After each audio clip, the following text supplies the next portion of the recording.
कभी किसी ने तुम्हें इतनी गहराई से समझा कि तुम खुद को भूल गए।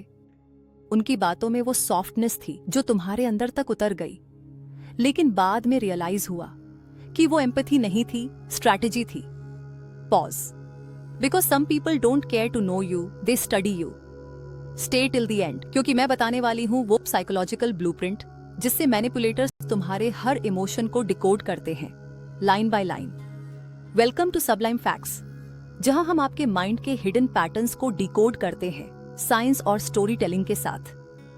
अगर आप भी इमोशनल अवेयरनेस और सेल्फ ग्रोथ की जर्नी पर हैं, तो सब्सक्राइब जरूर करें। शायद तुमने नोटिस किया होगा, कुछ लोग तुम्हें एग्जैक्टली वही वर्ड्स बोलते हैं जो तुम सुनना चाहते हो।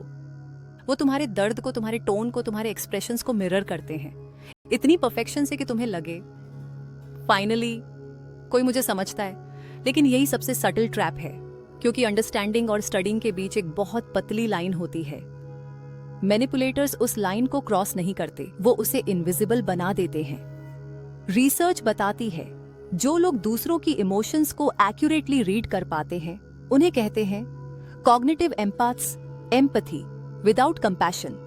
They can sense your feelings, but they don't feel them. They just use them. और यही वो जगह है जहां तुम्हारा ब्रेन धोखा खाता है। तुम सोचते हो कनेक्शन है, रियलिटी में वो कैलकुलेशन होती है। हार्वर्ड की स्टडी कहती है मैनिपुलेटर्स ब्रेन में रिवॉर्ड सेंटर्स तब एक्टिवेट होते हैं जब वो दूसरों के इमोशंस को कंट्रोल करते हैं। यानी तुम्हारी टीयर्स उनकी डोपामिन होती है। और सबसे इंटरेस्टिंग बात, manipulators rarely look like villains.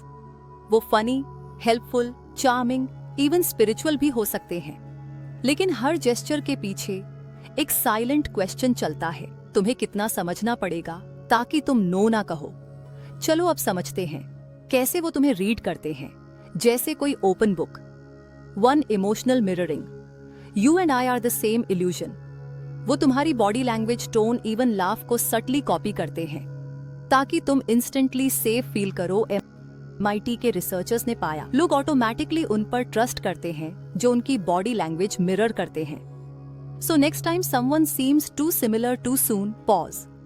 Similarity doesn't always mean connection. कभी कभी ये स्क्रिप्टिंग होती है।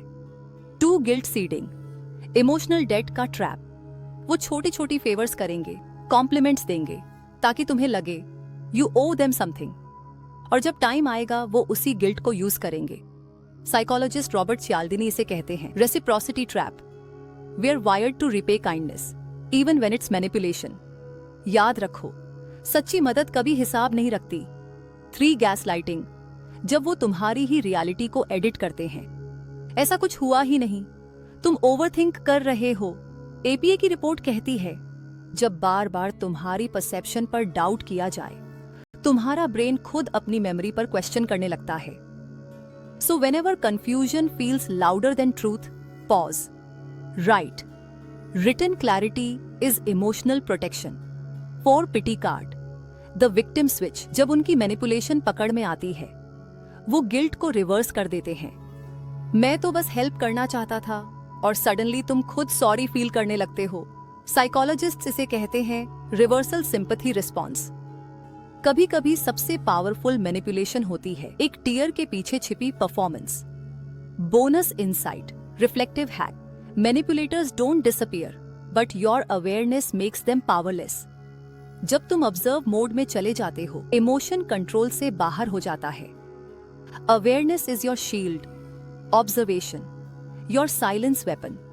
हर बार जब कोई तुम्हारे गिल्ट या इमोशन को बटन की तरह प्रेस करे, मेंटली विस्पर, मैं अब देख रही हूं, और जो दिखता है वो दोहराया नहीं जाता।